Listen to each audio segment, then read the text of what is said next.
Saudara-saudari yang terkasih, kita jumpa lagi dalam Pelita Hati hari ini, Minggu 24 Juli 2022, hari Minggu biasa yang ke-17. Bersama saya Romo Thomas Suratno, SC dari Paroki Cilandak, Jakarta Selatan, mendengar dan merenungkan sabda Tuhan, yakni firman Tuhan yang tersurat dalam Injil Lukas, bab atau pasal 11, ayat 1 sampai dengan ayat 13.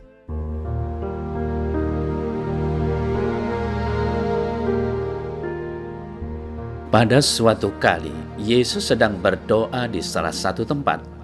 Ketika ia berhenti berdoa, berkatalah seorang dari murid-muridnya kepadanya, "Tuhan, ajarlah kami berdoa, sama seperti yang diajarkan Yohanes kepada murid-muridnya."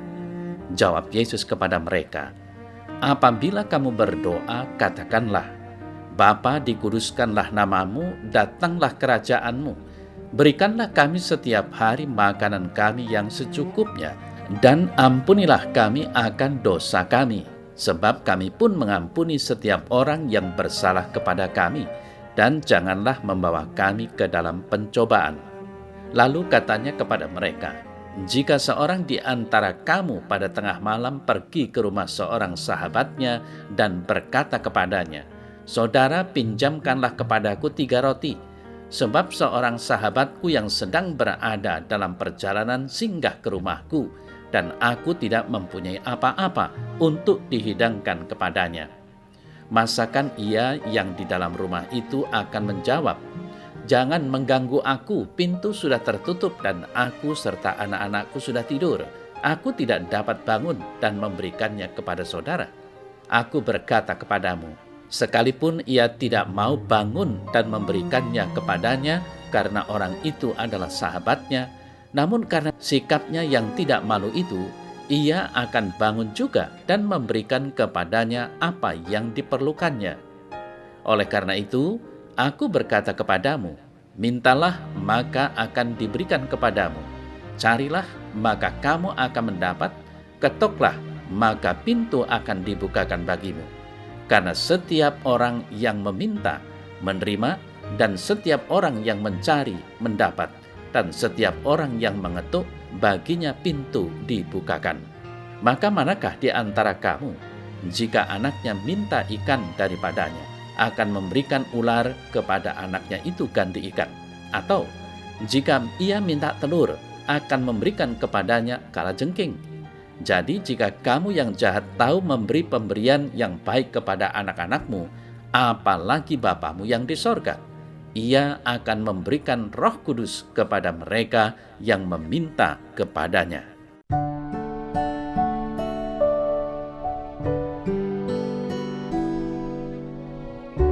Saudara-saudari yang terkasih, kita masih ingat akan warta Injil minggu yang lalu tentang Yesus yang mengunjungi Maria dan Marta. Lalu dia menekankan pentingnya doa dengan mendengarkan sabda Tuhan atau kehendak Tuhan. Kemudian Tuhan Yesus sendiri memberikan teladan dengan mana ia pun mengajar berdoa. Di sini kita menjadi paham mengapa Yesus berdoa. Sebab dalam kepenuhannya sebagai Allah, Yesus sesungguhnya tidak perlu berdoa. Namun dalam kemanusiaannya, Yesus hendak memberikan contohnya kepada kita, supaya kita mengetahui betapa kita sebagai manusia perlu berdoa kepada Allah yang begitu peduli akan kehidupan kita, seperti seorang bapa kepada anaknya. Mungkin saudara saya terkasih, banyak orang berpikir, termasuk kita semua, bahwa doa yang didengarkan Tuhan adalah doa yang dikabulkan menurut keinginan orang yang berdoa. Oleh karena itu, ketika keinginan orang tersebut tidak terkabul, lalu orang itu menjadi malas berdoa.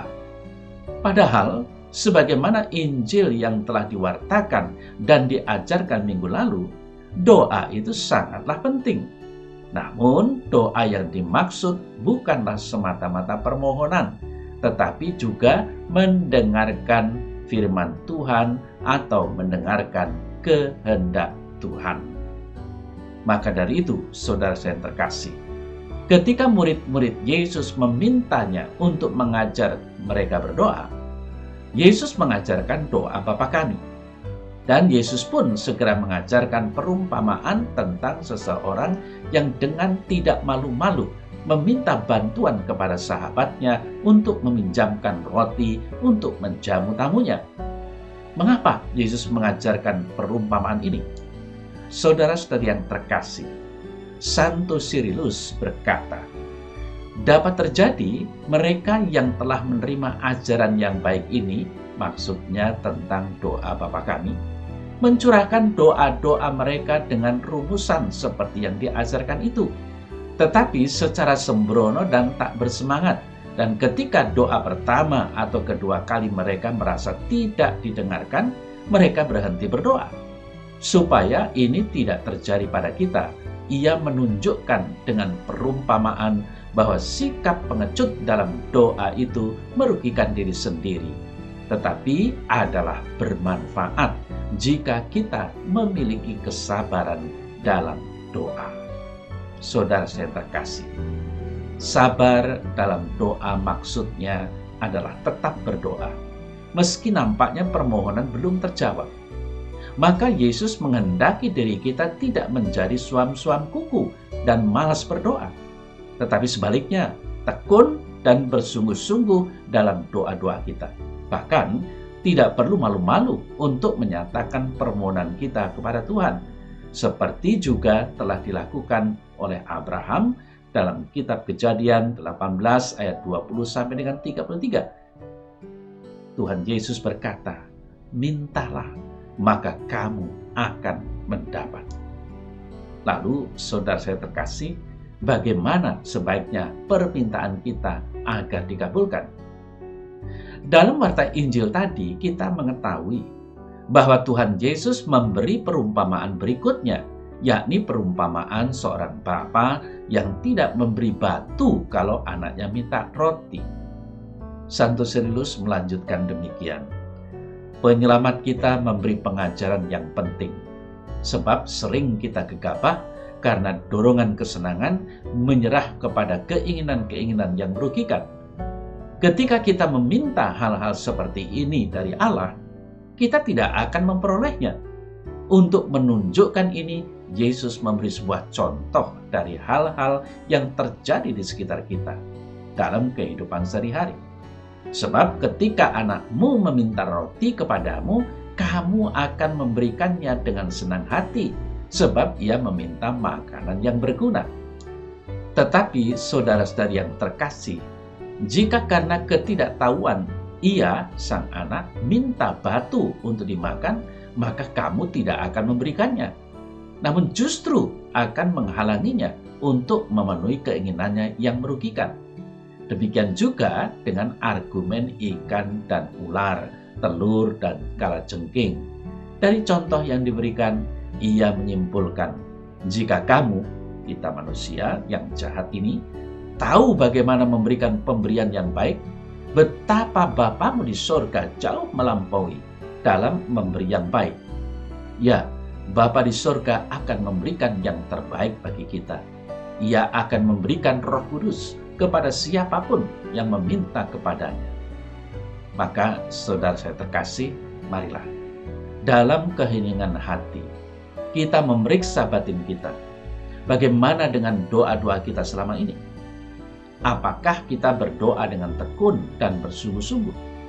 Sudahkah kita yakin bahwa Allah adalah Bapa yang akan memberikan apa yang terbaik bagi keselamatan kita? Sudahkah kita meminta Roh Kudus kepadanya? Tentu dengan pertanyaan-pertanyaan ini maksudnya mau mengajak kita semua untuk semakin percaya kepada Allah Bapa, yang mana Dia adalah Maha Baik, sumber segala kebaikan dan keselamatan. Mari kita jangan putus asa, tetapi bertekun dalam doa atau permohonan-permohonan kita. Dan hendaknya kita selalu mendengar, mencari kehendak Tuhan, dan berusaha untuk menjalankannya. Dalam nama Bapa dan Putra dan Roh Kudus. Amin. Ya Allah Bapa yang Maha Kudus, Aku bersyukur untuk segala berkat dan kasih-Mu. Jadikanlah agar diriku senantiasa menghendaki apa yang Engkau kehendaki. Ajarlah aku untuk meminta apa yang baik bagi keselamatanku, untuk mencari apa yang berguna bagi kehidupan kekal, dan mengetuk pintu yang membawaku kepadamu. Semoga dengan demikian permohonanku berkenan kepadamu, dan Engkau berkenan menjawab doa-doaku. Amin. Semoga Allah yang Maha Kuasa memberkati saudara sekalian, Bapa dan Putra dan Roh Kudus. Amin.